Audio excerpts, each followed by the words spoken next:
Et qu'est-ce qu'il y a? Justin m'a fait tomber dans la piscine. Justin t'a fait tomber dans la piscine? Mais tu n'es pas mouillée? Qu'est-ce qui s'est passé, Clémentine? Il a fait semblant. Il a fait semblant. D'accord. Et qu'est-ce que tu as ressenti? De la peur. Alors, on vient d'entendre Clémentine qui a eu très peur et qui arrive pour nous dire que Justin l'a fait tomber dans la piscine. Moi, je la regarde et effectivement, je me dis mais tu n'es pas mouillée, donc tu n'as pas pu tomber dans la piscine. Et finalement, elle me dit mais non, en fait, il a fait semblant de me faire tomber. Ça, c'est très important. Pourquoi? Parce que ça arrive très souvent chez les enfants que l'émotion brutale qu'ils ressentent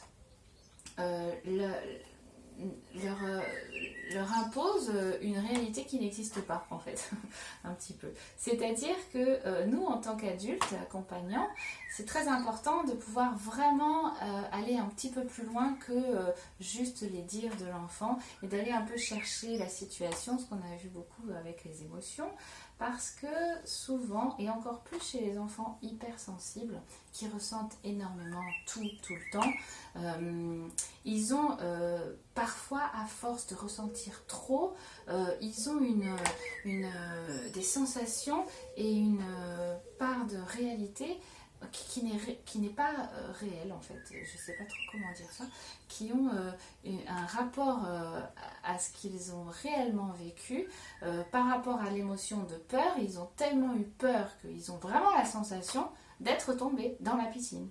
Et donc, ils arrivent en disant, en fait, je suis tombée dans la piscine, parce que eux, ils en ont vraiment la sensation.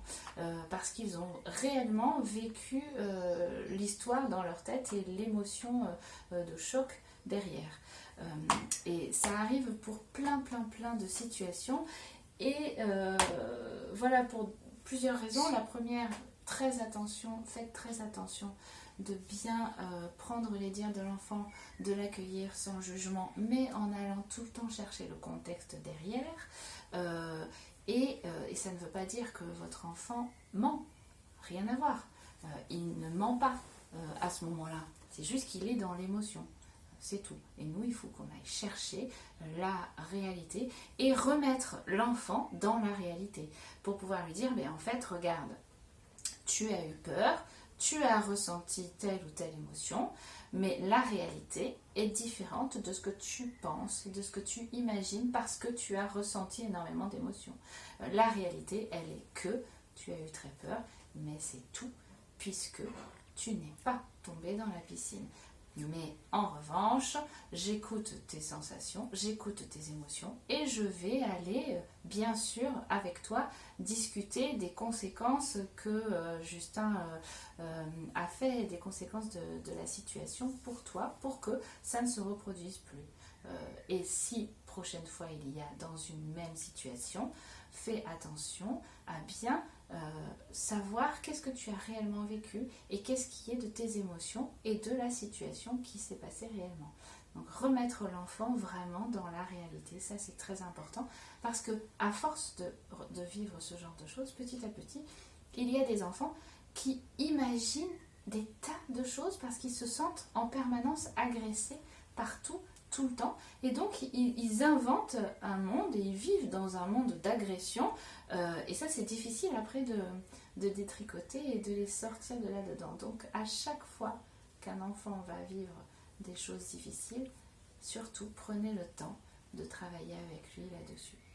Allez, au revoir.